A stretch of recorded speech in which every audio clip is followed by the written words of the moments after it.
Hello, नमस्कार और आदाब सब मेरे दोस्तों से आपके अपने दोस्त और गाइड इरफान एक बार फिर आपके साथ आपके अपने चैनल एस्ट्रो एश्योरेंस से।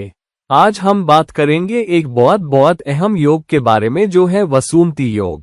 और मैं ये पूरी सीरीज योग्स पे इसलिए कर रहा हूँ क्योंकि मुझे लगता है कि योग्स पे बहुत कम अच्छे वीडियो हैं और ये कि योग का मतलब क्या होता है, योग की बनावट कैसे होती है और कौन से भाव में, कौन से साइन में, कितनी ताकत के साथ और वो रिजल्ट कैसे देते हैं, ये बहुत जरूरी है।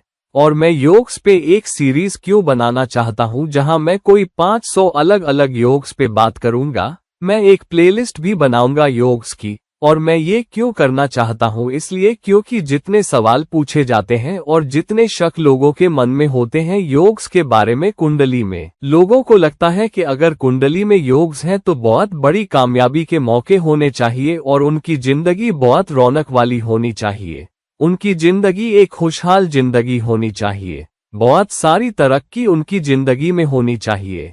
तो उम्मीद गलत नहीं है। हालांकि योग से उम्मीदें हमेशा सही नहीं होती। अगर योग की बनावट में कुछ मुश्किलें हैं और योग पूरे शर्तों को पूरा नहीं करता रिजल्ट देने के लिए, या वो तरक्की जो योग दे सकता है जब तक कि वो एकदम दुरुस्त ना हो या कम से कम आपको ज्यादातर रिजल्ट दे सके उस प्लेसमेंट के हिसाब से। इसीलिए मैं ये पूरी सीरीज योग्स पे करना चाहता हूँ ताकि लोग जो भी योग उनके पास है वो देख सके कि उनके पास कौन सा योग है, वो मेरी प्लेलिस्ट देख सकें, वो योग को ढूंढ सकें और समझ सकें कि योग का मतलब क्या है, किस तरह का प्लेसमेंट उन्हें अच्छे रिजल्ट दे सकता है, कौन से प्लेसमेंट योग को खराब कर सकते हैं और वो योग का इस्तेमाल कैसे कर सकते हैं और योग को कैसे सुधार सकते हैं। तो मैं सुझाव और उपाय भी दूंगा ताकि आप वो कर सकें। आज मैं बात कर रहा हूँ वसुमती योग के बारे में। और मैं वसुमती योग के बारे में क्यों बात कर रहा हूँ? पहली बात, ये मेरी सीरीज का हिस्सा है। मैं कोई 500 योग्स पे बात करूंगा और मैं उन ज्यादा अहम योग्स पे पहले बात करना चाहता हूं क्योंकि लोगों को लगता है कि ये योग्स ज्यादा अच्छे होते हैं और अच्छे रिजल्ट लाते हैं, तो मैं अहम योग्स पे पहले बात करूंगा। दूसरी बात, मैं लोगों को कुछ योग्स के बारे में ज्यादा राह दिखाना चाहता हूं जो वाकई आपकी जिंदगी बदल सकते हैं, जो जिंदगी बदल देने वाले योग्स हैं। और वसुमती योग उन्हीं जिंदगी बदल देने वाले योग्स में से एक है। हालांकि लोगों की कुंडली में बहुत नहीं मिलता, लेकिन पक्का जब ये ताकतवर होता है तो सच में आपको ऊंचाइयों पे ले जा सकता है। तो इसीलिए मैंने इसे एक अहम और शुरुआती योग के तौर पे चुना है जिस पे मैं बात करूंगा। और तीसरी बात यह है कि मुझे लगता है कि इस योग में बहुत ज्यादा दम है और जिन लोगों के पास वसुमती योग है वो बहुत बार पूरे दम तक नहीं पहुंच पाते क्योंकि वो नहीं जानते कि इस योग का इस्तेमाल सही तरह से कैसे करें। और ये एक अहम कुंजी है जिंदगी से ज्यादा हासिल करने के लिए। अगर आप नहीं समझते कि योग का सही इस्तेमाल कैसे करें तो आप योग को बर्बाद कर देंगे। ये ऐसा है जैसे आपके पास बहुत अच्छी स्पोर्ट्स कार है, फरारी कार, लेकिन उसी तरह मुंबई की सड़कों पे जहां आपको सुबह 4 बजे से रात को 2-3 बजे तक ट्रैफिक जाम और स्नाल्स रहते हैं, आपको लगातार भीड़ मिलेगी। बेशक पिछले 2 महीने से लॉकडाउन की वजह से नहीं, लेकिन फिर भी लॉकडाउन में भी आप मुंबई की सड़कों पे फरारी नहीं दौड़ा सकते क्योंकि आपको आने जाने की आज़ादी नहीं है। तो मुंबई जैसे शहर में फरारी कार होना बहुत बेकार है। आप महंगी कार तो खरीद सकते हैं और घूम सकते हैं, लेकिन फरारी को उसकी हद तक इस्तेमाल नहीं कर सकते। इसी तरह वसुमती योग, आपको ये समझना जरूरी है कि इस योग का इस्तेमाल कैसे करें ताकि आपको मालूम हो कि ये योग किस तरफ इशारा कर रहा है। तो पहली बात ये कि योग है या नहीं। दूसरी बात ये कि योग किस दिशा में जाना चाहता है, ये दूसरी बात है। तीसरी बात ये कि वो काबिलियतें और ताकतें क्या हैं जो योग आपको देता है, उसके प्लेसमेंट के हिसाब से, उसके साइन के हिसाब से, ग्रहों की ताकत के हिसाब से, और उस हिसाब से कि आपकी कुंडली में योग उस परिभाषा से कितना मेल खाता है। और इसीलिए वसुमती योग, अगर वो उस परिभाषा के करीब भी है जो श्लोक ने वसुमती योग के लिए बताई है, तो वो सच में आपको बहुत सारी तरक्की ला सकता है। और इसलिए मैं वसुमती योग और दूसरे योग्स को समझाना चाहता हूं ताकि आप अपने योग्स का बेहतर फायदा उठा सकें। दूसरी वजह जो मैं योग्स पे सीरीज कर रहा हूँ वो ये है कि हम में से हर एक के पास कुंडली में कई योग्स होते हैं। हम में से हर एक को योग्स की बहुत सारी फजीलत मिली हुई है। कुंडली में दोष कम होते हैं और योग्स ज्यादा होते हैं, लेकिन या तो हम उन्हें पहचान नहीं पाते या हम उस काबिलियत का इस्तेमाल नहीं कर पाते जो वो हमें देते हैं, और किस दिशा में, तो हम अपने योग्स को बर्बाद कर देते हैं। तीसरी बात, हम योग्स को सुधार नहीं पाते।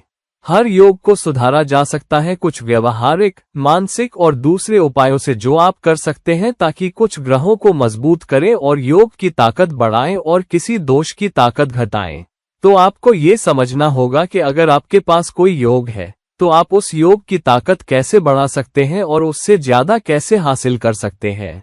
और इसीलिए मैं आपको कुछ सुझाव देना चाहता हूं अपनी योग सीरीज के जरिए भी कि योग को कैसे पहचानें, उसकी ताकत को कैसे समझें, उसका इस्तेमाल कैसे करें और उससे बेहतर फायदा कैसे उठाएं और उसे कैसे सुधारें।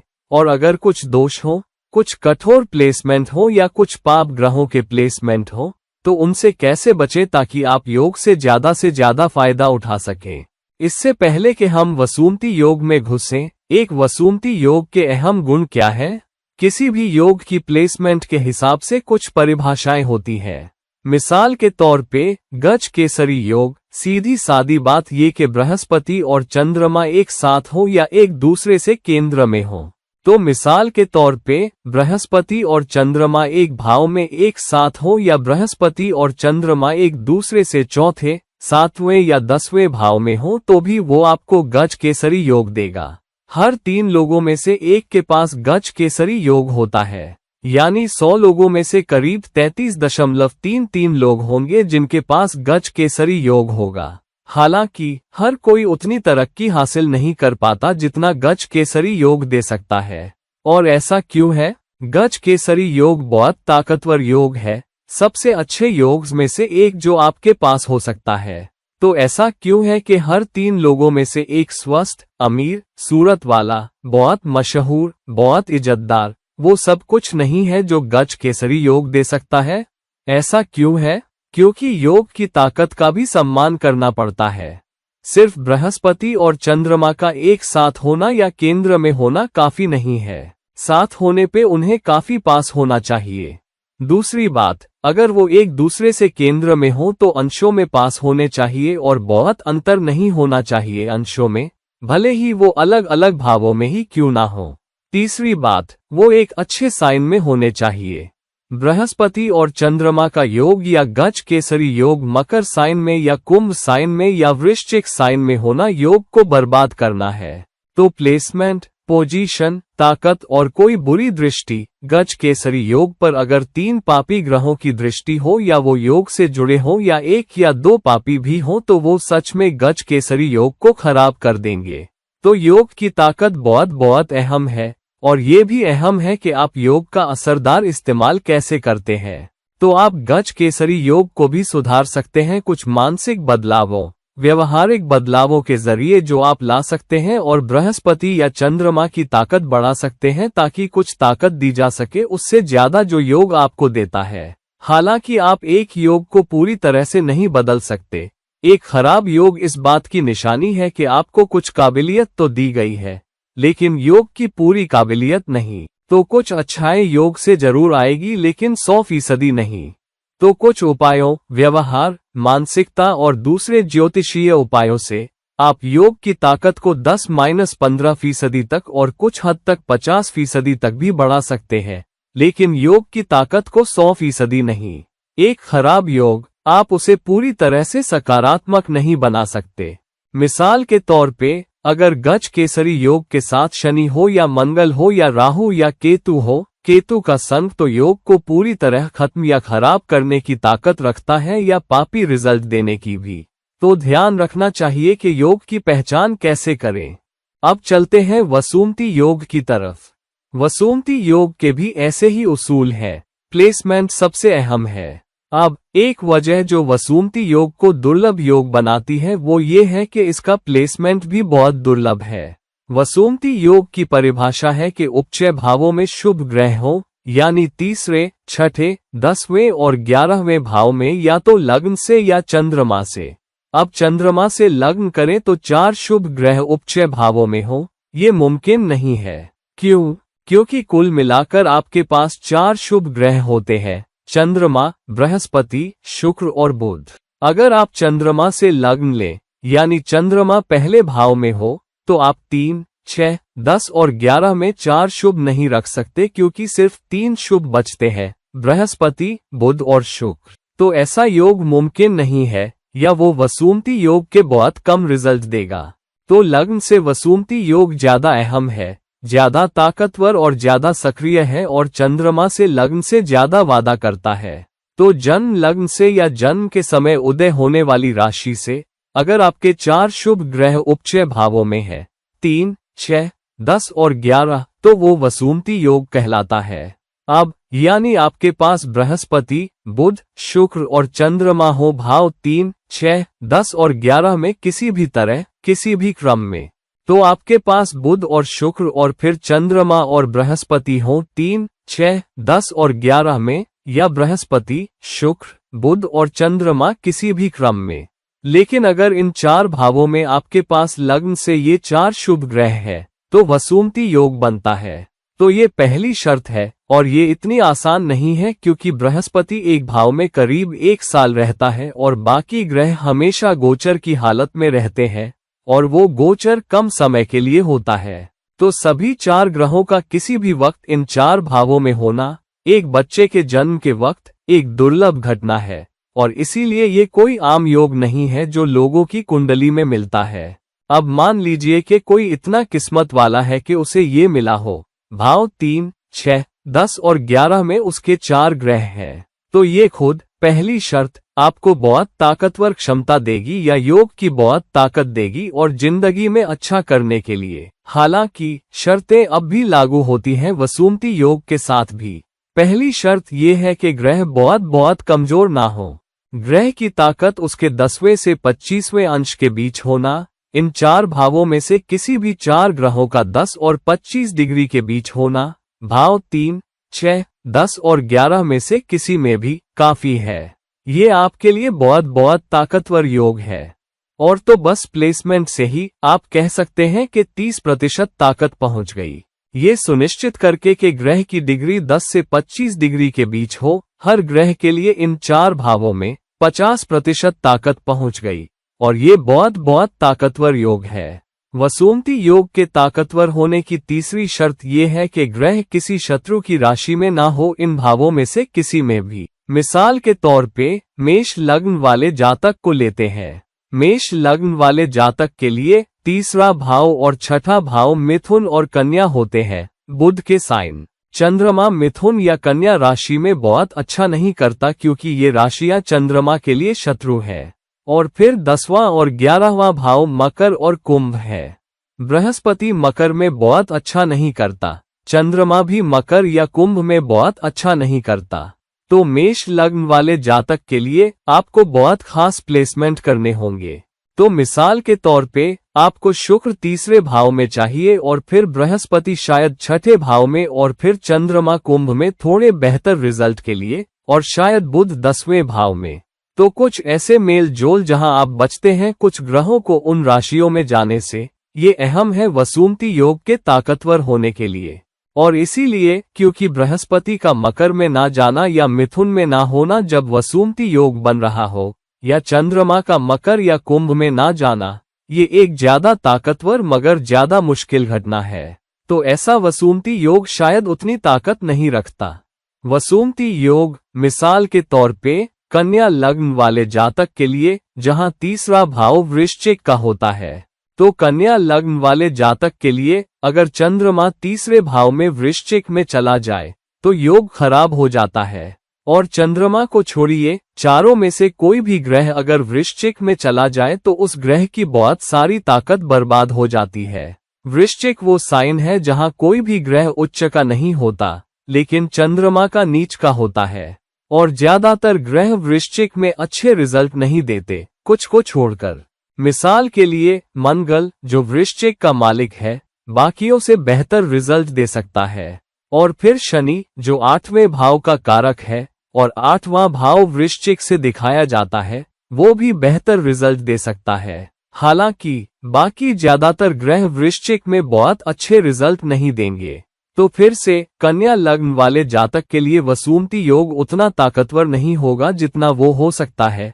मिसाल के तौर पे तुला लग्न वाले जातकों के लिए। अब तुला लग्न वाले जातकों के लिए तीसरा भाव धनु है, छठा भाव मीन है, 10वां भाव कर्क है और 11वां भाव सिंह है।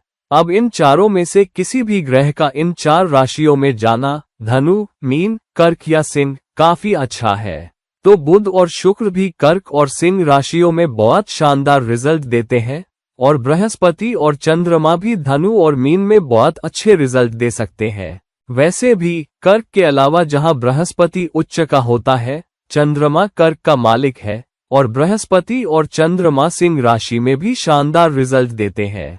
तो तुला लग्न वाले जातकों के लिए वसुमती योग कमाल कर सकता है। और इसीलिए जिन लोगों के पास वसुमती योग है, खासकर अगर आप तुला लग्न वाले जातक हैं, तो शानदार रिजल्ट, शानदार ताकत आ सकती है और आप अपनी जिंदगी में कमाल हासिल कर सकते हैं।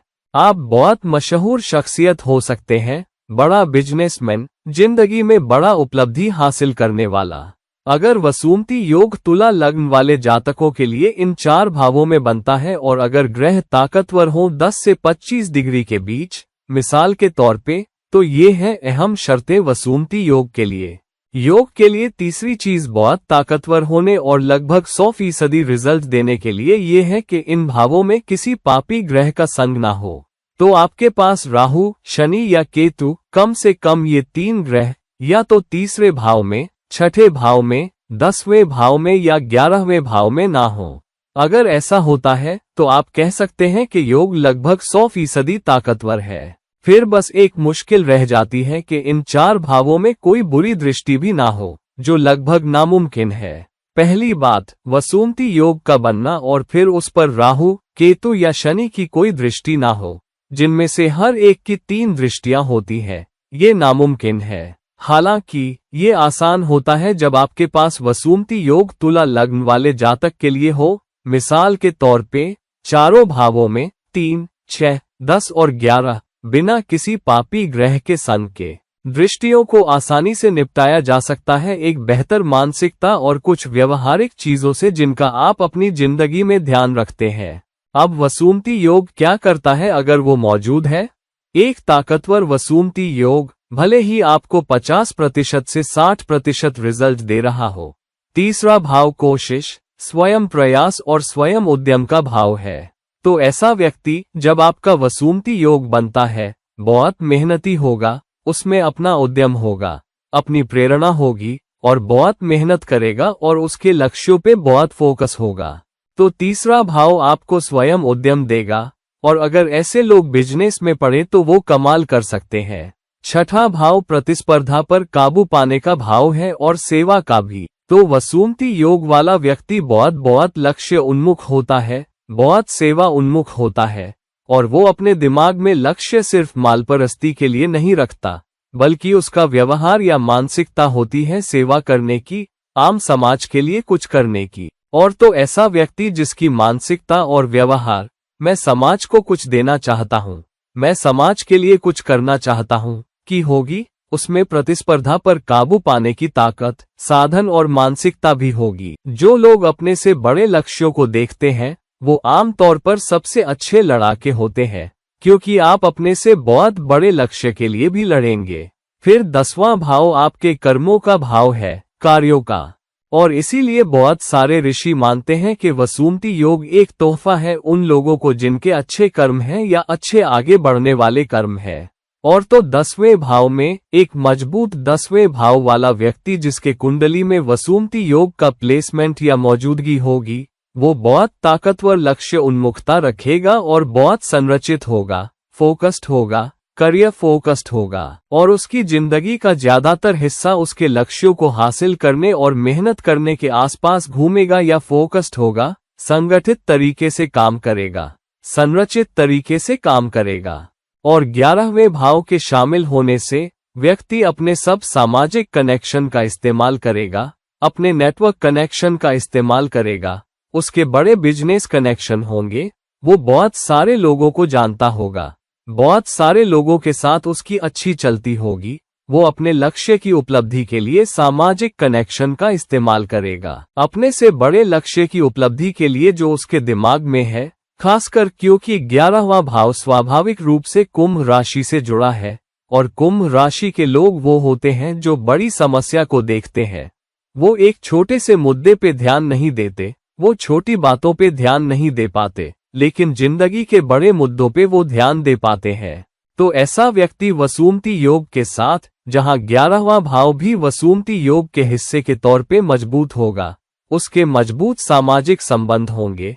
वो अपने नेटवर्क का इस्तेमाल करेगा या तो एक बड़ा बिजनेस हाउस बनाने के लिए, और वो अपनी जिंदगी में बहुत सारे लोगों तक पहुंचेगा और बहुत सारे लोगों का भला करेगा। बहुत ताकतवर वसुमती योग वाले लोग वो होते हैं जो बड़े बिजनेस हाउसों के रचयिता होते हैं।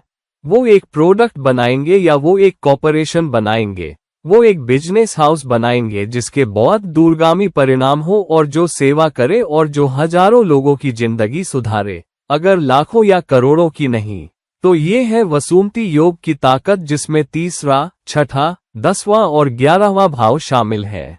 वसुमती योग में जो साइन होते हैं वो अपना हिस्सा निभाते हैं।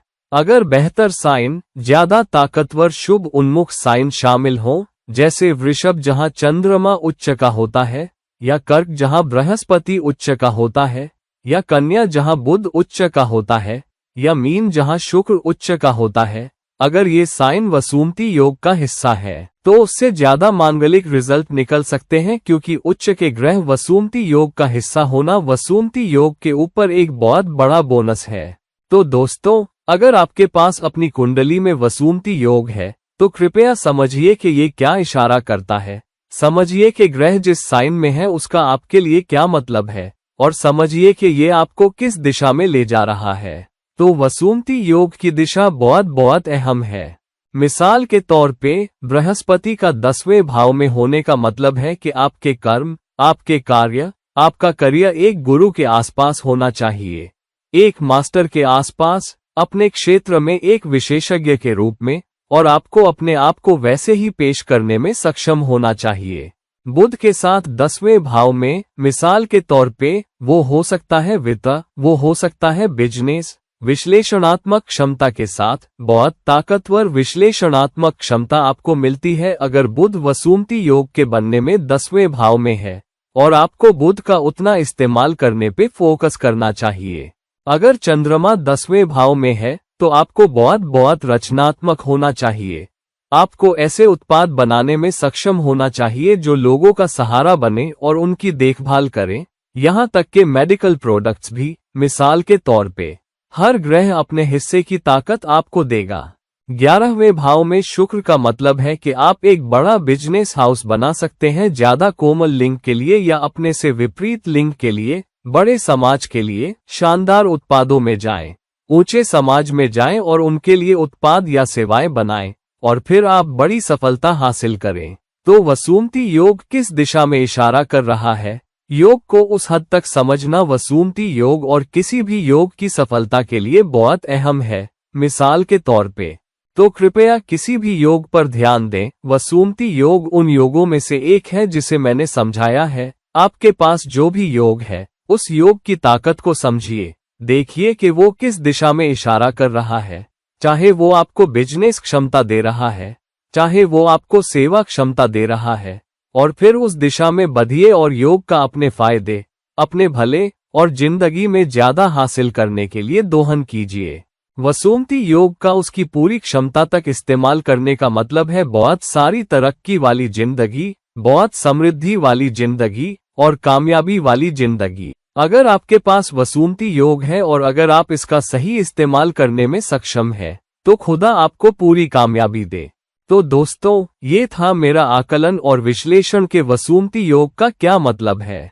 कृपया इस वीडियो को लाइक कीजिए, कृपया इस वीडियो को शेयर कीजिए और कृपया मेरे चैनल को सब्सक्राइब कीजिए। अगर आप मुझसे व्यक्तिगत परामर्श लेना चाहते हैं तो कृपया मुझसे उन लिंक्स पर संपर्क करें जो डिस्क्रिप्शन बॉक्स में दिए गए हैं। और जब तक हम किसी और वक्त मिलें, ये आपके दोस्त और गाइड इरफान साइन ऑफ कर रहे हैं। नमस्कार।